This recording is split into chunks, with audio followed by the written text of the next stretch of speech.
La 15e étape du Tour de France et malgré de nouvelles péripéties et une crevaison, Chris Froome conserve son maillot jaune.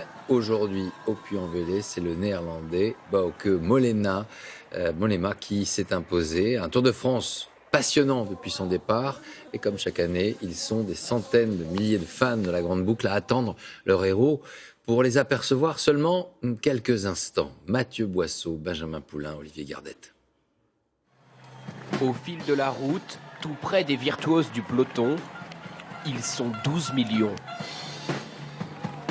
Leur partition est unique, celle de la passion.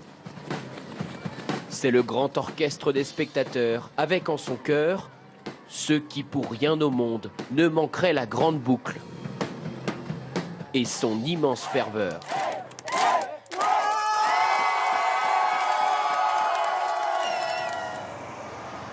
Ce défi vient de loin, 625 km, très exactement. Arthur a 12 ans et du caractère. Depuis Saint-Malo, il pédale vers la Dordogne pour approcher le Tour. Avec son père, ils sont partis il y a 6 jours. Comme j'ai vu que le Tour de France ne se passe pas en Bretagne, je me suis dit, on va devoir le voir à la télé. Et j'avais vraiment pas du tout envie, je voulais vraiment le voir. Donc on a eu cette idée un peu folle d'aller le rejoindre en vélo.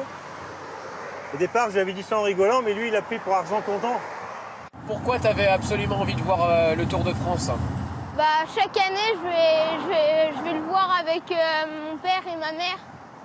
Et à chaque fois, c'est inoubliable. Enfin, on voit la caravane, on voit les coureurs, c'est super.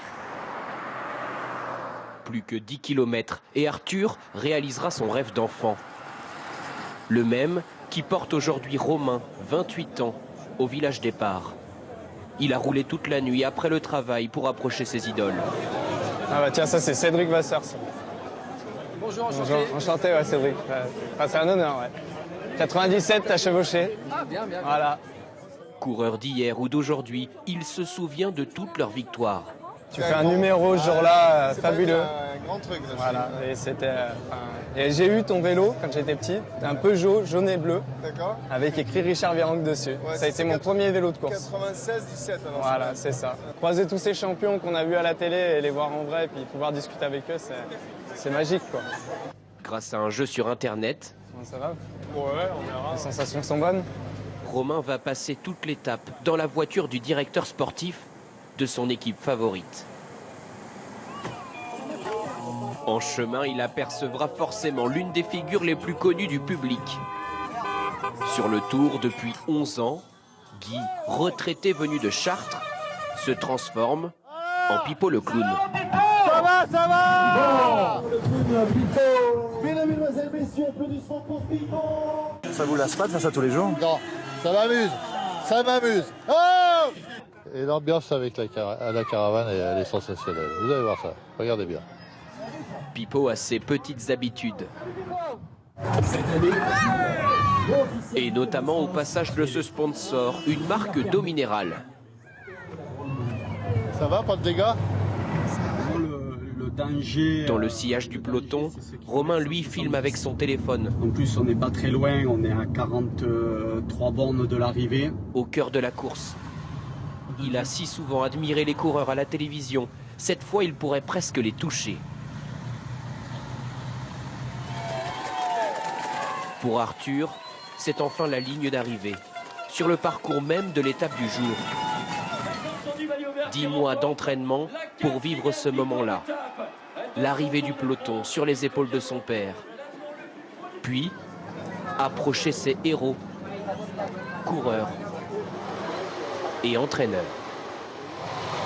Ah mon Arthur, il paraît que c'était toi le champion aujourd'hui. Salut Arthur, félicitations.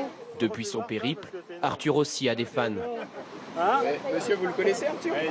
Je le connais via Facebook et j'ai tout de suite pris goût à son aventure.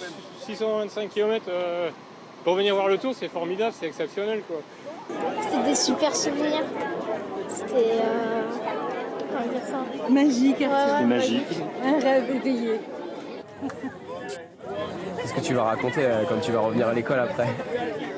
je vais raconter tout ça. Je crois qu'ils vont pas me croire, mais j'ai les preuves.